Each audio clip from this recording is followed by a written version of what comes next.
네, 어느덧 요한계시록입니다. 우리가 지금부터 이제 한 달 추수감사주일 빼고, 추수감사주일이 11월 첫째 주인데 그 주 빼고 한 달 동안, 그러니까 이제 5주 동안 보게 될 거예요. 요한계시록을. 그래서 요한계시록을 좀 살펴볼 건데, 이 요한계시록이 굉장히 어려운 말씀이에요. 목사님들도 별로 설교를 하고 싶어 하지 않는 말씀 중에 하나가 요한계시록인 것 같아요. 어려워요.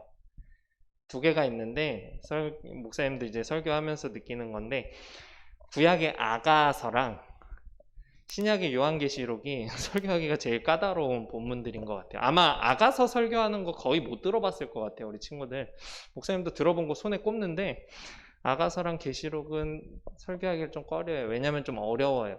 어떻게 풀어야 할지도 좀 어렵고 생소한 내용들도 많고, 그리고 요한계시록은 특별히 이제 예수님 다시 오실 재림에 대해서, 그리고 종말에 대해서 설명하는 거라서 굉장히 어렵습니다. 근데 이제 요한계시록은 초반장은 괜찮아요.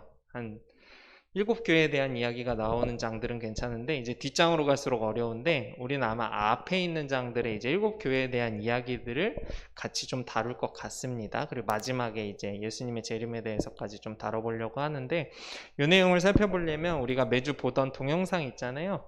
그거를 한번 살펴보면서 요한계시록이 어떤 내용을 담고 있는지를 일단 기본적으로 확인해보고 들어가면 좋을 것 같아서 영상을 준비했습니다. 우리 같이 영상을 잠깐 보고 이야기를 나눠보도록 하겠습니다.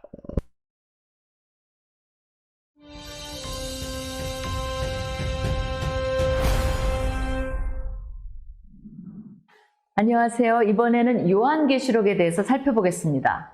신약의 시작인 사복음서가 예수님의 초림에 초점을 맞추고, 마지막으로 계시록이 예수님의 재림에 초점을 맞추며 신약이 끝나는 것은 의도적인 배열이라 생각됩니다. 계시록은 단순히 신약의 마지막 책일 뿐만 아니라 신구약의 예언적 성취와 묵시록적 열쇠를 푸는 신구약 전체의 클라이맥스에 해당하는 책입니다. 계시록은 서문에서 이 글이 예수 그리스도의 계시라고 칭하고 있으며, 형식 면에서는 서신의 양식으로 펼쳐집니다. 발신자는 사도 요한이며 수신자는 소아시아의 7교회라고 밝히고 있으며, 은혜와 평강으로 시작해 예수 그리스도의 은혜로 마무리됩니다. 쓰여진 시기에 대해서는 의견이 분분하나 로마의 11번째 황제였던 도미티안 때에 반모섬에 사도 요한이 유배되어 있었다고 한 초대 교부의 기록을 통해서 주후 95년, 96년으로 추측합니다. 반모섬은 에게해에 위치해 있으며 현재 인구 약 3,000명인 조그마한 섬으로서 성 요한 수도원과 요한이 계시록을 썼다는 동굴과 요한이 사용했다는 세례터도 있어 기독교인들이 많이 찾는 관광지입니다. 요한계시록은 책 전체가 현재 하나님이 계시는 하늘과 우리 인간이 사는 땅의 구분이 사라질 것을 말하고 있다는 면에서 믿지 않는 자들에게는 다가올 심판에 대해 경고를 주고, 믿는 자들에게는 거룩한 삶을 살 것을 격려하면서 예수님의 재림은 백성들과 영원히 함께하기 위함이라는 메시지를 담고 있습니다. 계시록은 상징적, 묵시록적 표현들이 많이 나온다는 특징이 있습니다. 숫자들도 상징적으로 풀이됩니다. 4는 땅의 수, 7과 10은 온전한 수, 12는 하나님의 백성의 수로 사용되고 있습니다. 12,000은 11을 10의 3제곱한 수로 상징적인 의미를 담고 있습니다. 현대를 사는 우리들에게는 익숙하지 않은 상징적 표현들이 많아서 해석하는 데 어려움이 있으며, 특히 구약을 바탕으로 이야기하기 때문에 구약에 대한 이해가 부족하다면 더욱 어려움을 겪게 됩니다. 이분법적인 묵시록적 관점이 가득한 것 또한 또 하나의 특징입니다. 하나님께 속한 자와 용과 짐승에 속한 자, 이 두 종류만 존재합니다. 땅에 거하는 자와 하늘에 거하는 자가 대조를 이루기도 합니다. 음녀 바벨론이냐 어린 양의 신부 새 예루살렘이냐에 대한 선택이 있습니다. 이러한 이분법적인 논리로 둘 중에 하나를 선택하는 것 외에는 다른 것이 존재하지 않습니다. 계시록은 당시 그리스도인들이 당해야 했던 고난과 순결하는 역사적 상황에서 예수님께서 죽음으로 악을 이기신 것을 강조하며 모든 믿는 사람들이 고난과 순교 가운데서도 예수님의 참 제자로 살아갈 것을 당부하고 있습니다. 짐승을 따르는 자들의 비참한 최후와 어린 양 예수를 따르는 자들이 궁극적으로 승리하는 모습을 대비시켜서 그리스도인들이 고난 중에 어떤 선택을 해야 하는지 분명하게 가르치고 있습니다. 계시록의 목적지는 가장 끝부분에 나오는 새 예루살렘입니다. 7교회를 향해 이기는 자들이 되어 새 예루살렘에 들어올 것을 초청하고 있습니다. 그곳은 더 이상 하늘과 땅의 구분이 없는 곳입니다. 용과 그의 무리들 그리고 그들을 쫓던 모든 이들을 온전히 다 멸망으로 들어가게 한 후에 이 세상은 하나님께서 그의 백성들과 함께하는 곳으로 변합니다. 새 예루살렘은 하나님이 계신다는 의미에서 성전으로 묘사되며 회복된 에덴으로도 묘사되어 있습니다. 그분의 얼굴을 보며 영원히 거할 수 있는 그곳을 향한 초대가 바로 계시록의 핵심 메시지입니다. 미래를 말하고 있지만 오히려 그러한 미래를 염두에 두고 현재를 어떻게 살아야 하는가를 가르쳐주는 매우 현재 중심적인 책이라 할 수 있습니다. 이것은 신약의 종말론 전반에 걸쳐 나타나고 있는 공통적 특징이기도 합니다. 계시록은 종말에 대한 올바른 이해를 통해서 예수를 믿는 모든 자들이 그분의 참 제자답게 살아가도록 우리를 초대하고 있습니다. 네. 아마 마지막으로 이분의 영상을 보게 될 텐데, 우리가 매번 이제 신약 이야기하면서 영상을 이 목사님 영상을 좀 많이 봤는데, 이분만큼 정리를 좀 깔끔하게 단기간에 잘해주는 영상을 본 적이 없어요, 목사님이. 그래서 매주 이렇게 영상 정리를 해주신 거를 보면서 이 서신이 이런 식으로 전개가 되고 이런 핵심 주제를 담고 있구나 라는 걸 우리 친구들이랑 좀 나눠보려고 계속해서 준비를 했습니다. 그래서 요한계시록까지 살펴봐서 이제 이 영상은 아마 올해는 더 볼 일은 없을 것 같은데, 우리 친구들이 꼭 시간이 되면 유튜브에 성경 에세이, 에센스 뭐 이런 식으로 치면은 이분 관련된 게 막 종류별로 다 나와요. 창세기부터 시작해서 쭉 나와요. 그래서 내용이 어렵다, 성경을 보면서 궁금하다 하는 친구들은 이 내용을 찾아서 이제 장별로 이렇게 설명을 잘 해주시기 때문에 그 부분 찾아서 잠깐 보면 내용이 쉽게 들어올 거예요. 왜냐하면 그냥 읽으면 이게 뭔 내용이야? 무슨 설명하는 거야? 라고 생각할 수 있는데, 이렇게 전체적으로 한번 짚고 들어가면 좀 더 쉽게 접근할 수 있기 때문에 이런 것들을 한번 보는 것도 추천합니다. 어쨌든 이제 요한계시록에 대해서 좀 이야기를 할 건데, 우리 친구들이 5분짜리 영상을 보면서 좀 어느 정도 요한계시록이 무슨 얘기 하는지, 누가 썼는지 이 정도는 좀 이해를 했던 것 같아요. 그래서 영상에서 본 거에 대해서 조금 더 설명을 해주고 오늘은 마치고 계속해서 계시록에 대한 이야기를 몇 주간 나눠보도록 하겠습니다. 다음 넘겨주시면요. 아까 영상에서 보았다시피 사도 요한은 이제 예수님을 전하다가, 그러니까 복음 전하다가 체포돼요. 네, 그래서 유배를 가요. 죽임당하지 않고 유배를 가요. 유배를 갔는데 이곳이 아까 우리 친구들이 영상에서 봤던 반모섬이라는 곳입니다.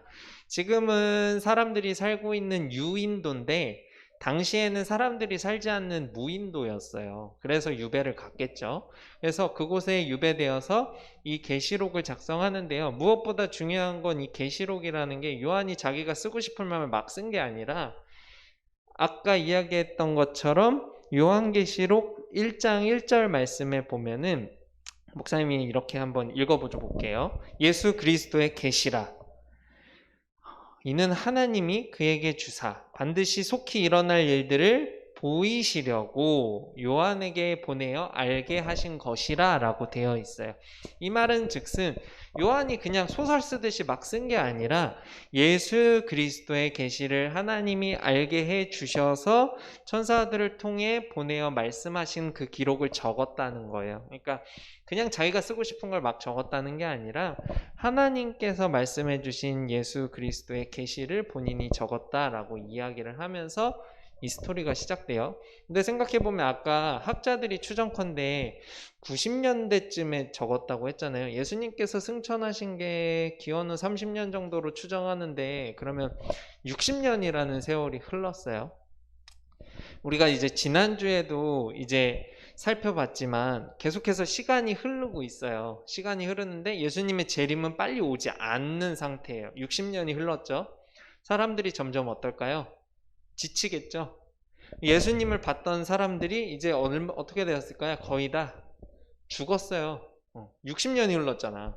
예수님께서 십자가에 못 박혀 죽으신 지 60년이 흘렀으면 그 당시엔 그래도 또 수명이 지금처럼 막 길지 않았으니까 그런 거 생각하면 사도 요한 되게 오래 살았던 것 같아요. 90년대에 계시록을 썼던 걸로 봐서는. 어쨌든 간에 수명이 그렇게 길지 않았기 때문에 예수님께서 부활 승천하신 지 60년이 지난 이 시점에서 예수님을 직접 보았던 사람들은 이제 거의 이 세상에 남지 않은 상태. 이제 남지 않은 거예요. 그래서 예수님의 제자들을 사도라는 표현을 쓰는데 사도라는 이 사도성이라는 게 중요한 이유가 뭐냐면 예수님께서 부활하신 사건 혹은 예수님을 직접 만난 사람들만 앞에 사도라는 명칭을 써요. 그러니까 사도 베드로, 사도 요한, 사도 바울. 바울하면 좀 약간 이상하죠? 바울은 예수님 만난 적은 없는데 직접적으로 만난 적은 없어요. 바울은.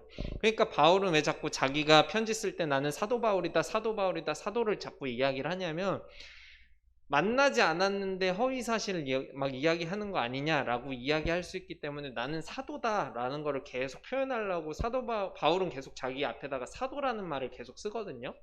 근데 생각해보면 바울도 만나긴 만났어요. 어디서? 다메섹 도상에서 예수님을 만났어요. 뭐 현실에서 예수님을 따라다니거나 그랬던 제자는 아니지만 자신도 예수님을 다메섹 도상에서, 도상이라는 게 뭐예요? 길거리에서 만났다는 거예요. 그걸 표현했기 때문에 자기는 사도라고 자꾸 이야기를 하는 거예요. 사도라는 게 중요해요. 왜냐하면 진짜 예수님을 봤냐 안 봤냐가 판가름 되는 거기 때문에 사도라는 말이 중요한데 사도 요한도 마찬가지로 앞에 사도자가 붙는 거 보니까 예수님을 본 적이 있거나 만난 적이 있는 사람이라는 걸 알겠죠. 그래서 사도 요한이 하는 이 말의 내용들은 중요하겠죠. 왜? 예수님께서 말씀하신 계시라고 이야기를 아예 처음부터 하고 있잖아요. 요한계시록 처음에.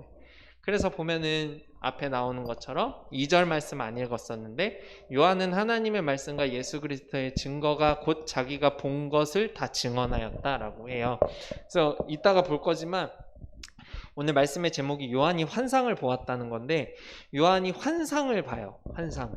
그러니까 실제로 보여지지 않는 환상을 본 거죠.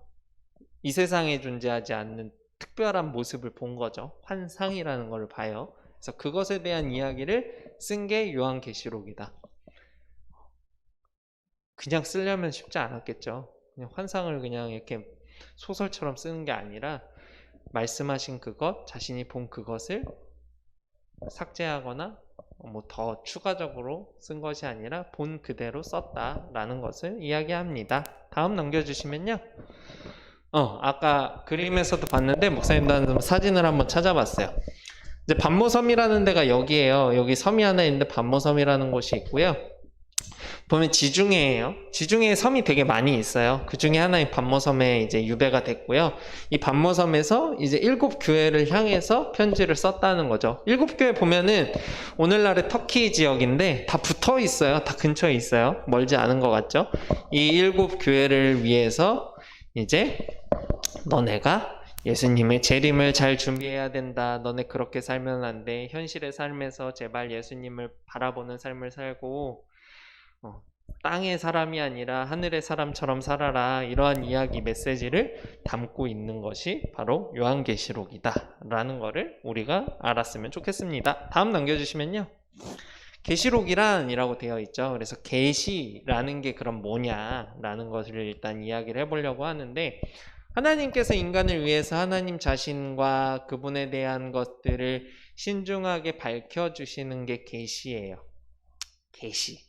그래서 계시라는 건 두 가지가 있어요. 일반 계시라는 게 있고 그리고 뭐가 있을까요? 특별 계시라는 게 있어요.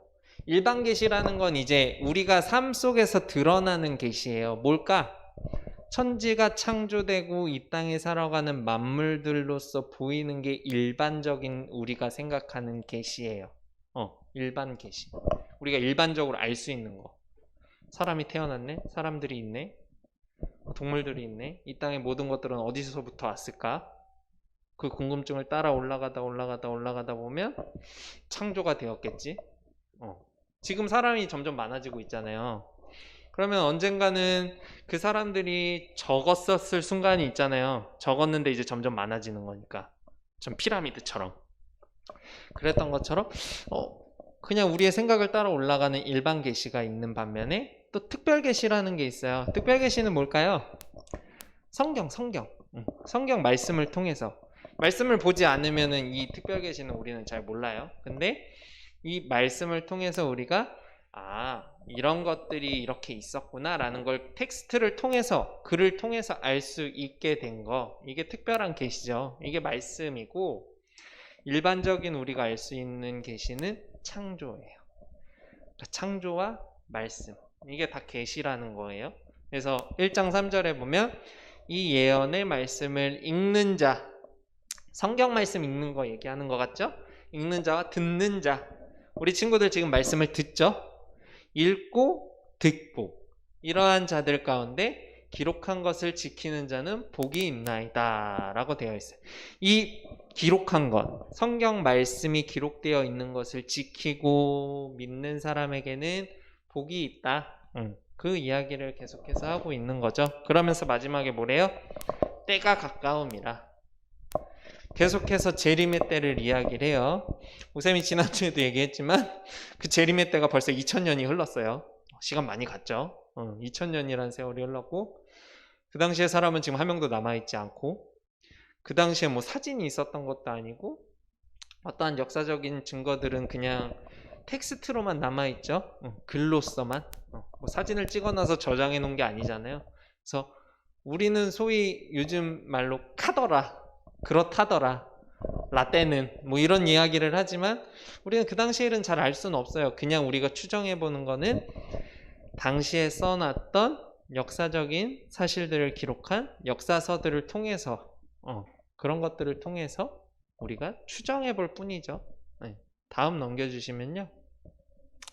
그래서 성경에 대한 말씀도 결국은 우리 친구들이 이게 순서를 그냥 성경 66권 그냥 지금 나오는 대로 뭐 창세기, 출애굽기, 레위기 쭉 생각하는데, 요거는 원래 정확히 따지고 보면 순서대로 기록된 건 아니에요.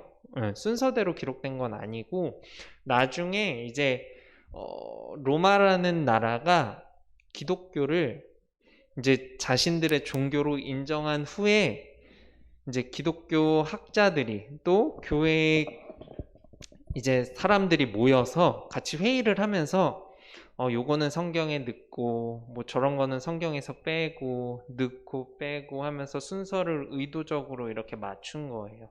그러니까 순서대로 이제 연도별로 돼 있는 게 아니라 순서를 읽기 좋게 맞춰 놓은 거예요, 순서를. 그래서 순서는 다 달라요.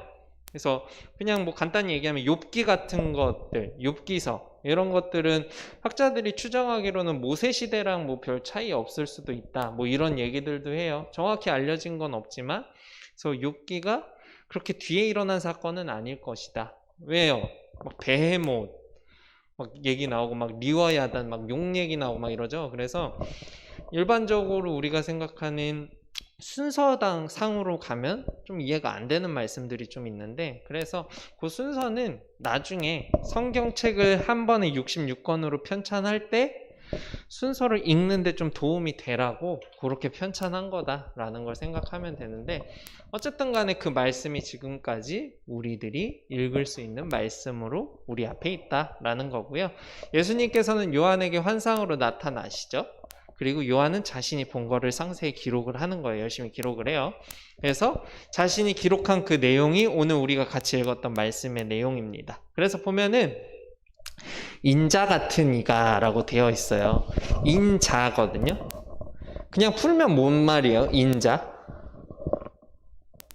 인자가 뭘까? 인자. 뭘까요? 사람의 뭐 자녀, 뭐 아들, 뭐 이런 느낌이죠. 그러니까 그냥 여기 성경에 나오는 인자라는 표현은 다 예수님이라고 생각하면 돼요, 우리 친구들이. 그냥 쉽게 말하면 예수님이 발에 끌리는 옷을 입고 가슴에 금띠를 띠고 그의 머리와, 여기서 말하는 그는 다 예수님이겠죠. 그래서 예수님의 지금 모습들을 자신이 본 것을 그대로 적고 있는 거예요. 그래서 머리에 털에 희귀가 양털 같은 그런 털들이 있고, 눈은 불꽃 같고, 뭐 이런 블라블라블라블라 이런 이야기들을 계속해서 이야기하면서 자신이 본 것에 대해서, 환상에 대해서 이야기하고 있는 겁니다. 다음 넘겨주시면요. 그래서 우리가 좀 집중적으로 봐야 할 게 12절인데요. 12절을 한번 같이 읽어보도록 할게요. 성경책 한번 봐보세요. 같이 한번 읽어볼게요. 12절 시작. 몸을 돌이켜 나에게 말한 음성을 알아보려고 돌이킬 때에 7 금촛대를 보았는데 라고 되어 있죠. 이제 12절 말씀에 보면 이제 예수님에 대한 환상에 대한 이야기와 더불어서 이제 이 이야기들을 어디에다 하고 있는지, 예수님이 이제 나타나시는 모습과 그 나타나시는 모습 전에 어떤 장소들과 연관성이 있는지를 보여줄 때 7 금촛대라고 이야기를 하는데, 이 7 금촛대가 우리가 이제 요한계시록을 통해서 7교회를 살펴보는데 그 7교회를 이야기합니다. 그래서 아까 말씀 읽을 때 교회 쭉 나왔죠. 11절에 보면은 에베소, 서머나, 버가모, 두아디라, 사대, 빌라델비아, 라오디게아, 요 7교회로 보내라고 하셨대잖아요. 요 내용을 그러니까 그 7교회로 보내는 거예요. 이 보내는 내용이 뭐다? 예수님에 대한 내용을 보낸다 라는 게 핵심입니다. 그래서 이 촛대라는 거는, 친구들 촛대 본 적 있어요? 그러니까 초를 꽂아놓고 이렇게 뭐 예를 들어서 7촛대니까 7개를 꽂아 놓을 수 있는 뭐 이렇게 된 촛대, 촛대에다가 이렇게 초를 꽂죠. 초를 꽂고 불을 켜놓으면 어때요? 예쁘지 않을까? 안 예쁜가요? 그 7 촛대라는 것이 무엇을 의미하냐라고 했을 때, 촛불 하나가 주는 의미가 뭐가 있어요? 뭔가 어두운 곳을 밝히는 거죠. 어두운 곳을 밝히는 의미가 있는데, 그 촛불이 하나 늘어나서 7개가 된다면 어떨까요? 어두운 곳을 엄청 밝게 비춰줄 수 있겠죠. 세상 노래 중에도 목사님 되게 어렸을 때 막 G.O.D라는 가수의 촛불 하나라는 곡이 있는데, 그 노래 가사를 보면 비슷해요. 촛불이 모여서 하나였던 것이 많아지면서 이 세상이 아름다워지고 밝아지고 뭐 이러한 이야기를 담고 있는데, 촛대라는 것이 결국은 어두운 곳을 비출 때 사용하는 거고, 이 빛이 복음의 빛을 이야기한다라는 거예요. 복음을 통해서 어두웠던 세상들이 밝아지고, 복음을 통해서 예수님을 믿는 사람들이 많아짐으로써 이 세상이 어때요? 아름다워지고 밝아지지 않을까라는 이야기를 하고 있는 것이고, 너네 이 촛대들, 세상을 밝게 해주는 이 촛대들, 교회들의 목적이 뭐라는 거예요? 결국은 세상을 비추는 역할, 예수님을 알리는 역할, 그러한 것들을 한다라는 것을 의미합니다. 그렇기 때문에 이 요한계시록은 교회에게 보내는 메시지다. 그냥 저 7교회만을 얘기하는 게 아니고요. 저거는 그냥 상징성이고요. 지금 2021년에 있는 교회들에게도 똑같이 적용되는 이야기다.